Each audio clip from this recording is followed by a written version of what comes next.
Ladies and gentlemen, welcome back to our Spotlight interview in cooperation with Der Spiegel. It is a great honor to welcome the German Defense Minister Annegret Kramp-Karrenbauer today with us for an interview with Mathieu von Rohr, head of the foreign desk at Der Spiegel.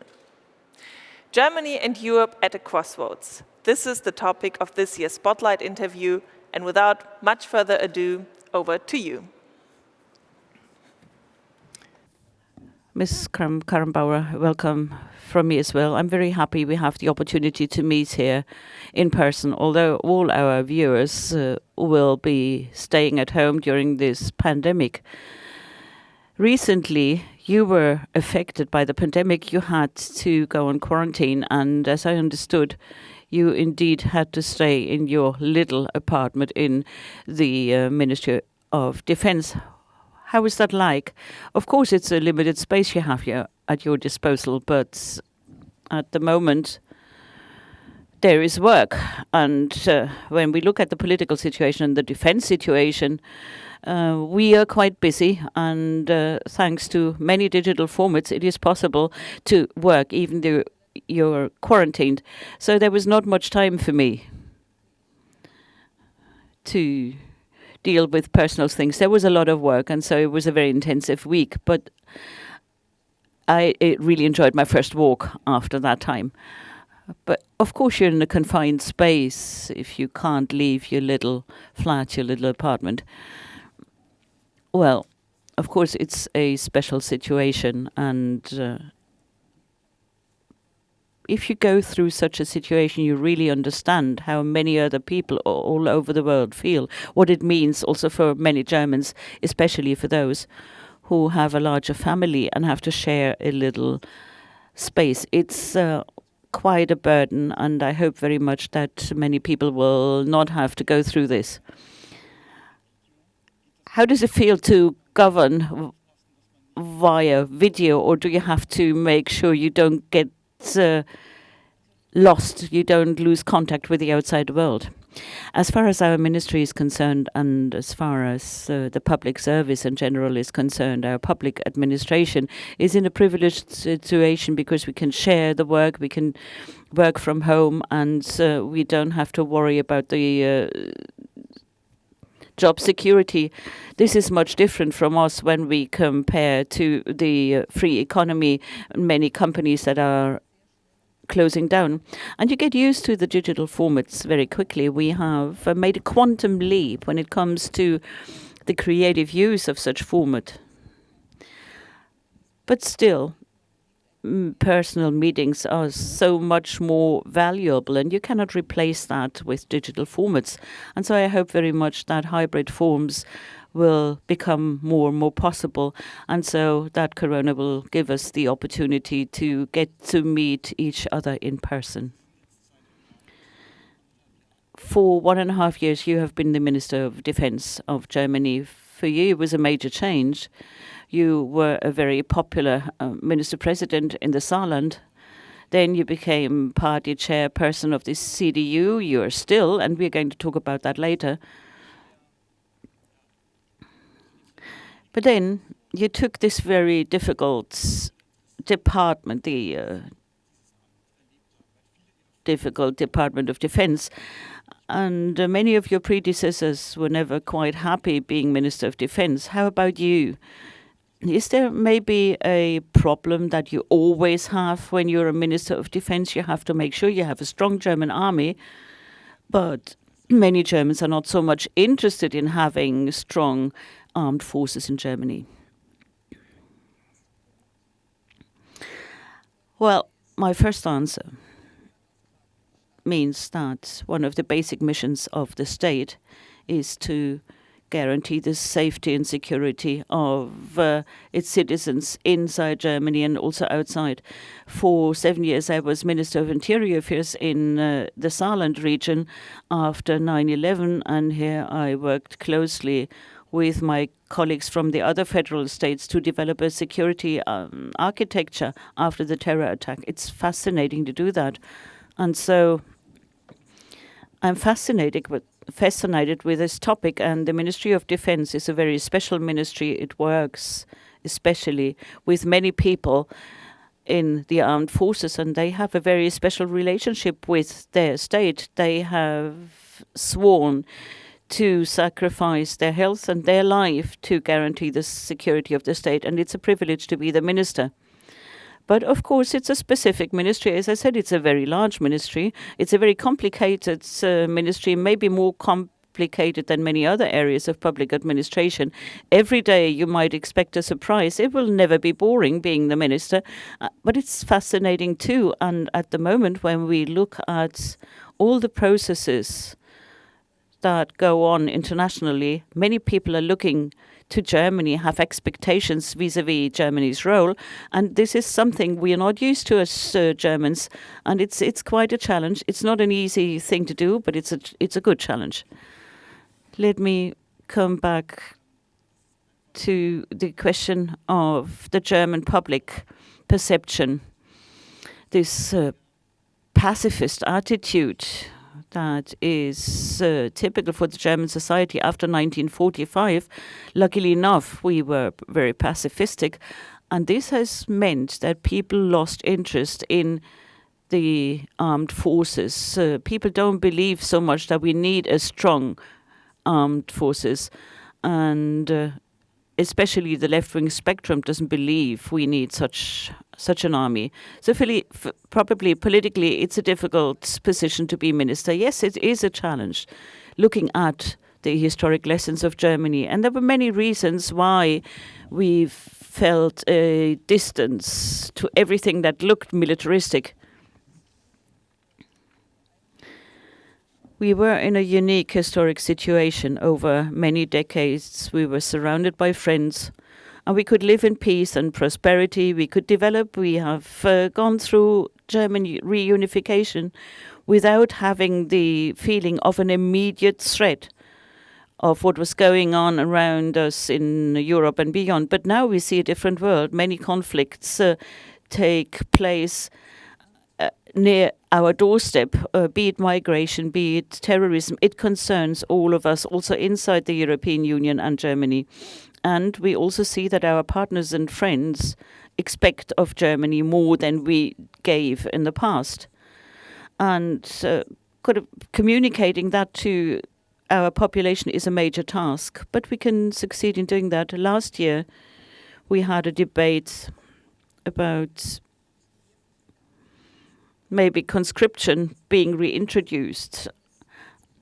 And in surveys, we could see there are majorities of people in favor of that. Obviously, we will now have to discuss our relationship with the United States of America and what we will be willing to give. It will be an interesting discussion and a necessary discussion, because our federal armed forces are a parliamentary armed forces.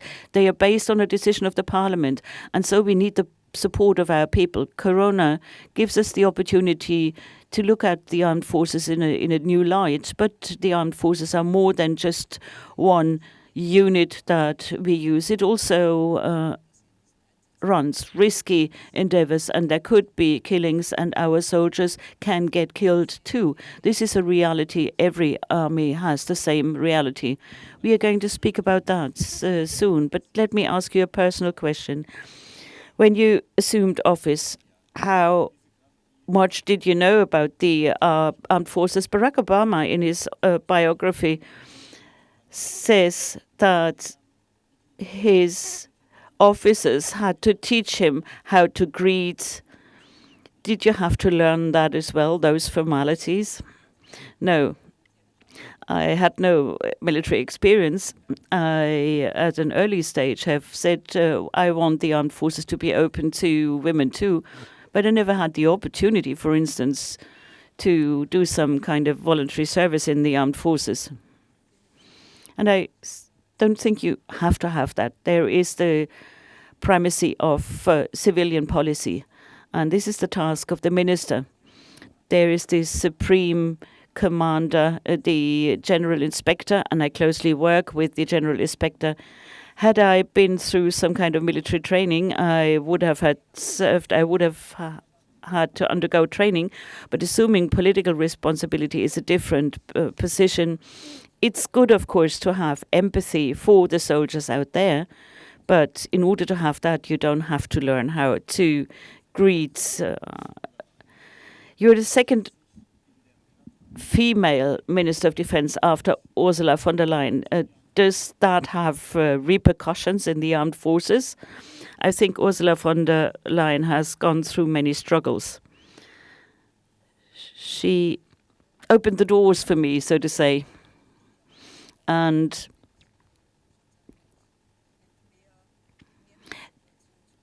she had to deal with a novelty, namely a woman becoming Minister of Defense, since she was the first one.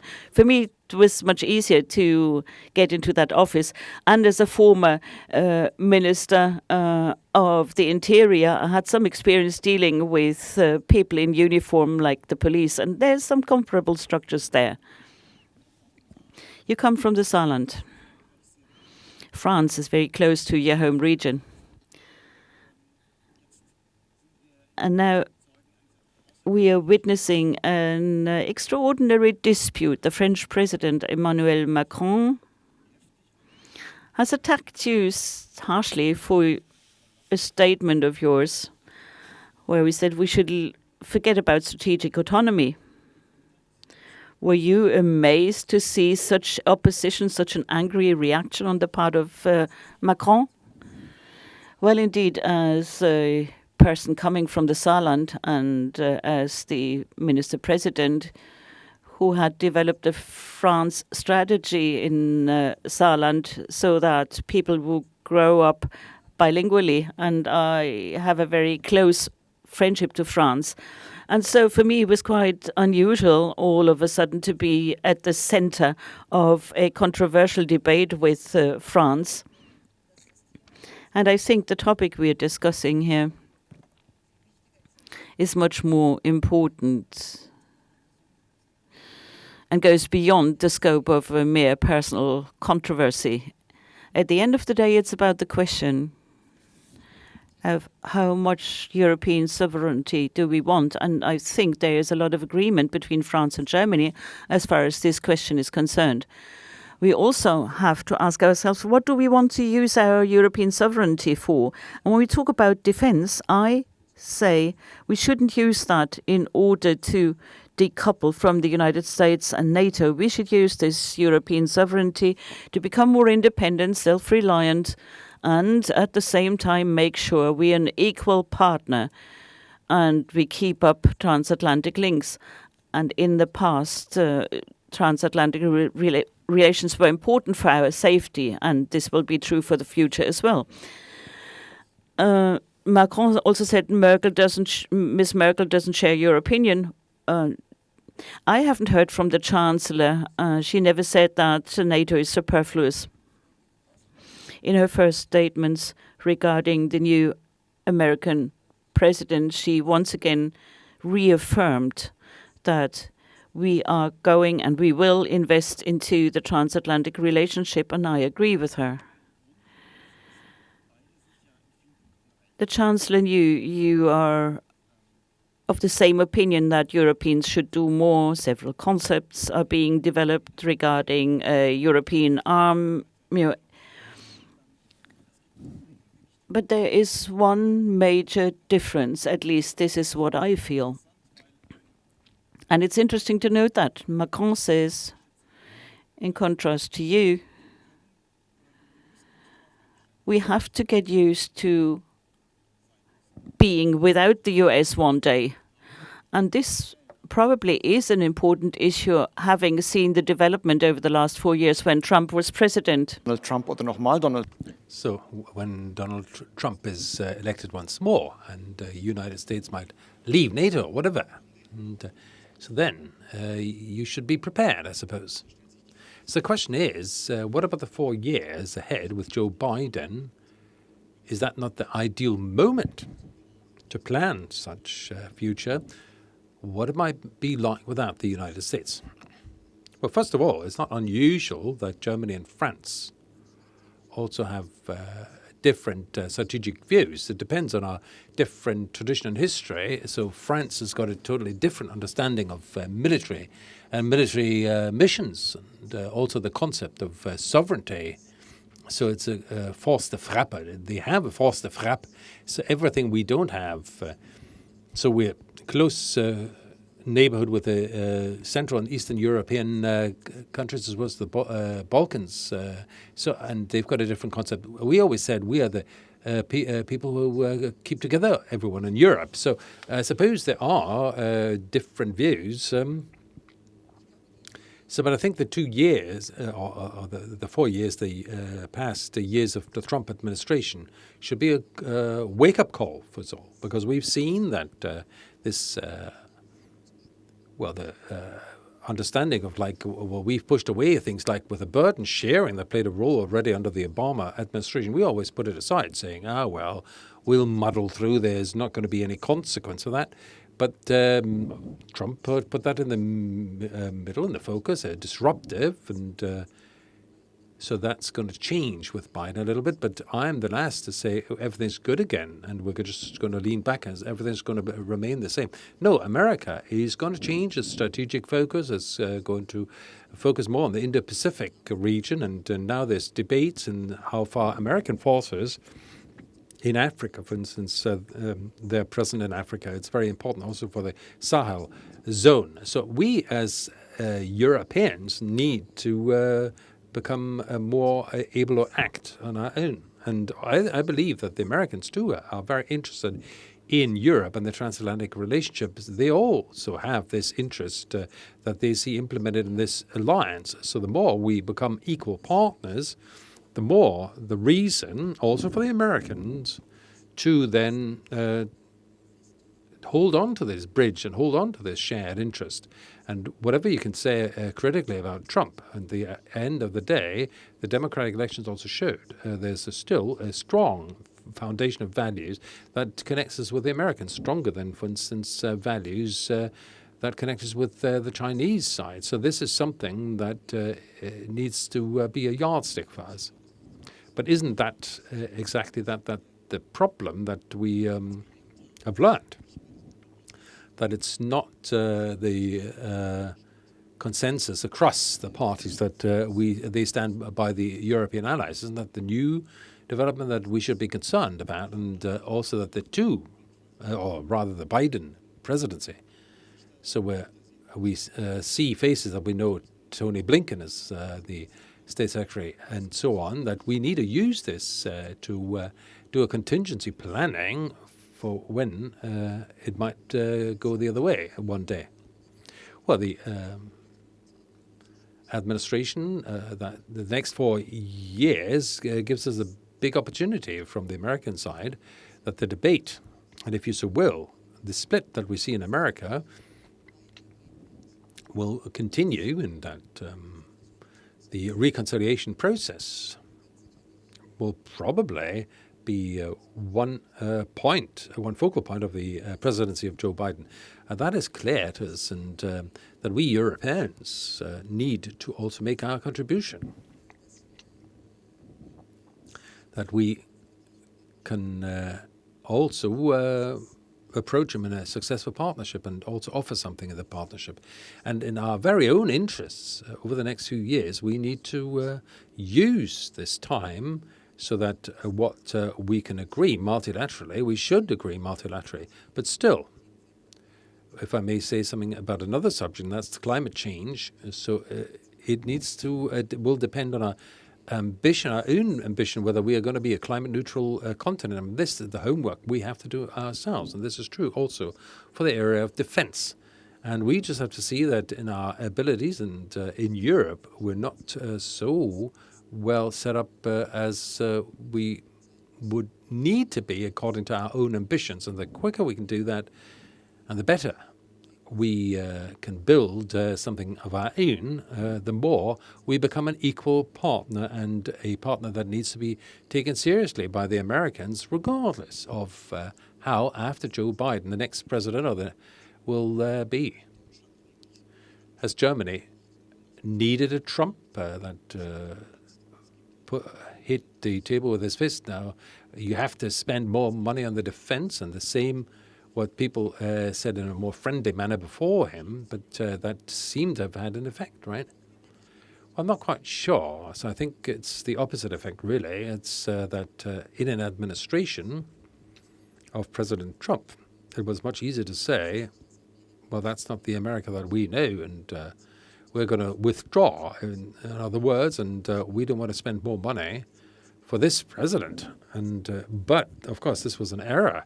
So we're not spending money for any American president. We're spending money for 10% of the abilities in NATO that will secure our security. But so we get 90% from others who also live up to their obligations. So this is an alliance of mutual alliance. So it's interesting that all those who were critical at this point will have it more difficult when we look at the president like Joe Biden to say, we don't want to live up to our obligations. So I think this debate, what's the name of the American president and what does it do with our security spending, doesn't lead us anywhere. No, we have to remember it's about our own interests, our own security, and it should be worth that money.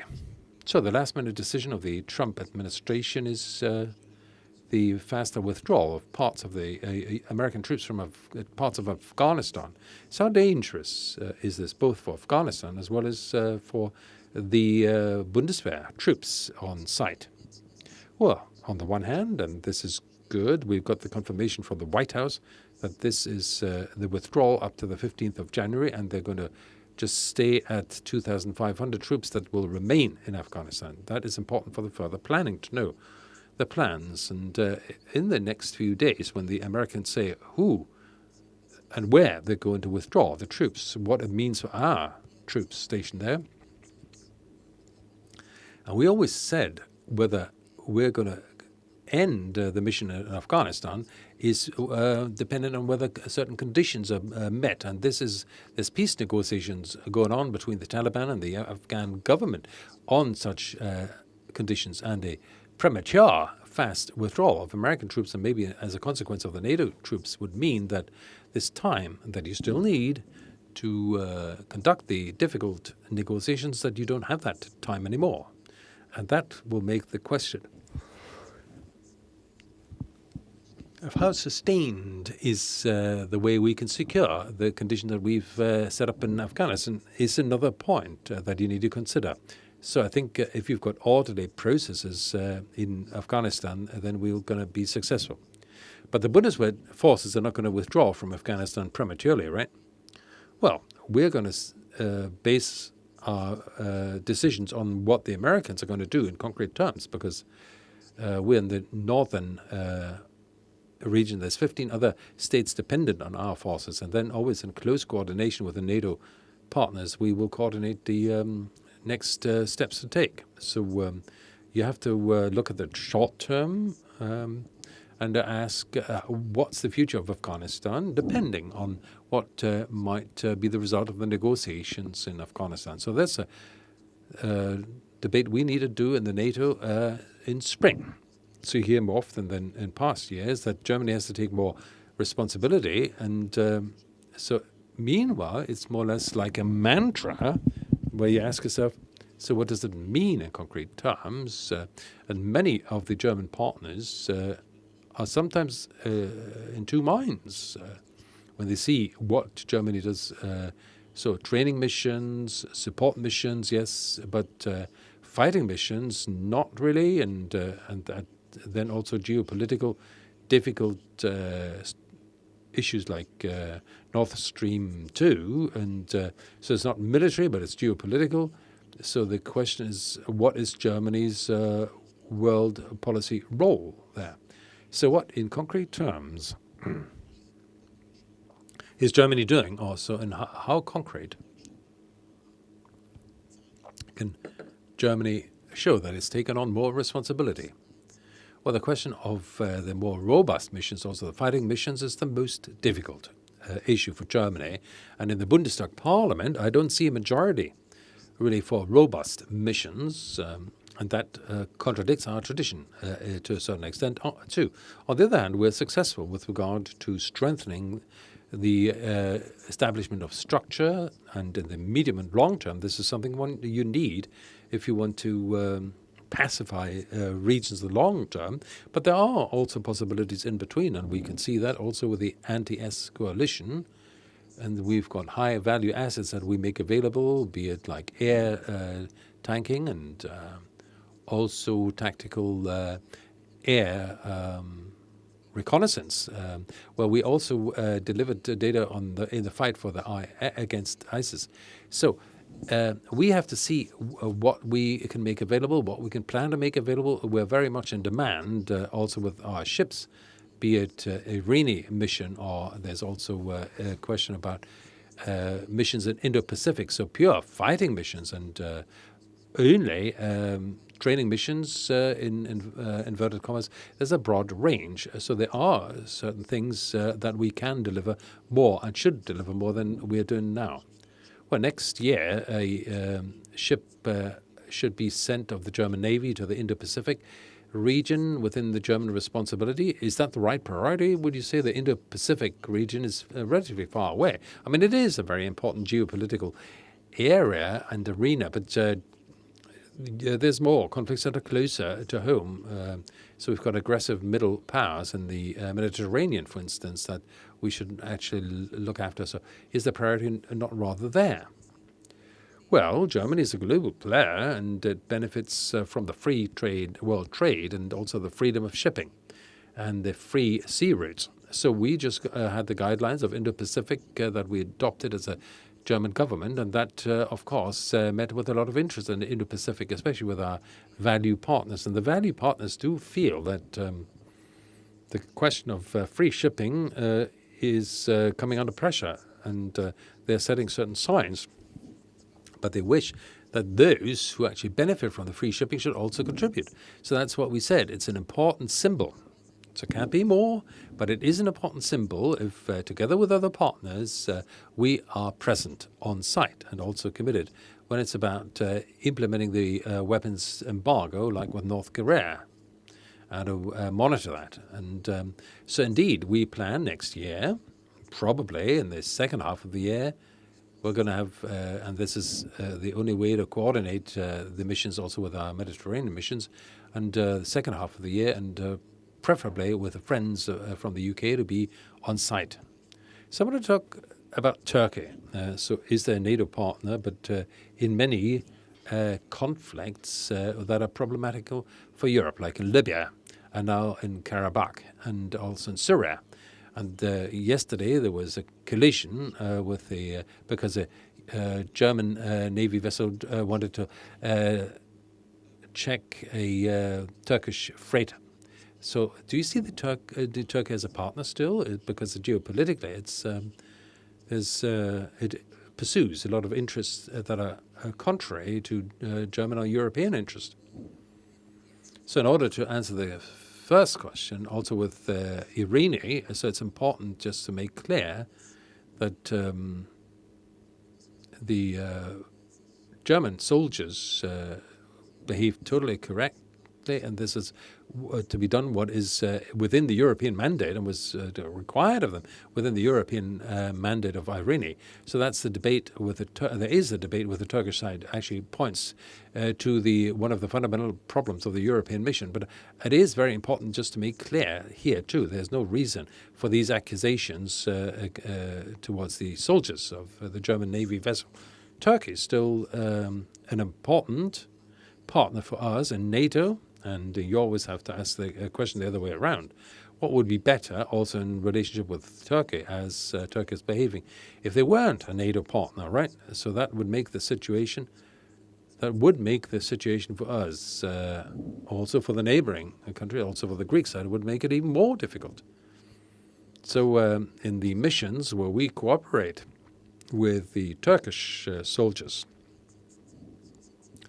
in the missions, they are absolutely reliable partners in our NATO missions. But they do set great challenges for us, and not just because from a domestic policy point of view is, you said it quite rightly, they've got their own agenda, especially with regard it's difficult to reconcile that with European values, and that remains a great challenge. And I would say that in the reflection process of NATO that we just triggered, and we're going to see the first results in the near future, is also going to be this issue. Finally, so something about domestic policy.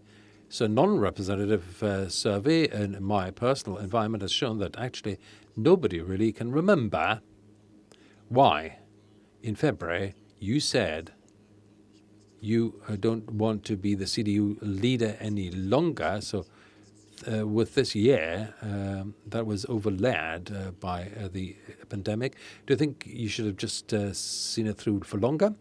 No. So there was the comparison also with Andrea Nahles, and she then also gave up, and her party is not better off for it. So, and several people said also in public that whether women would just should copy men who stick to their posts more. Well, I don't know. I can only speak for myself. So the decision that I took there, and is a well-considered decision, and I still believe that this is the right decision for the party as well as for me personally. Thank you very much, Mrs. Kramp-Karrenbauer, for this discussion. Thank you, Minister. Thank you, Mathieu von Rohr, for this excellent interview and discussion. Ladies and gentlemen, we will now have a 2-hour lunch break at the Berlin Foreign Policy Forum, and our registered participants on our platform are warmly invited to proceed to the exclusive breakout sessions. We will be back at 2:30 in the afternoon for the second part of the Berlin Foreign Policy Forum. Stay tuned. We will have discussions with Samantha Power, Pedro Sanchez, and Joseph Nye. See you back at 2:30.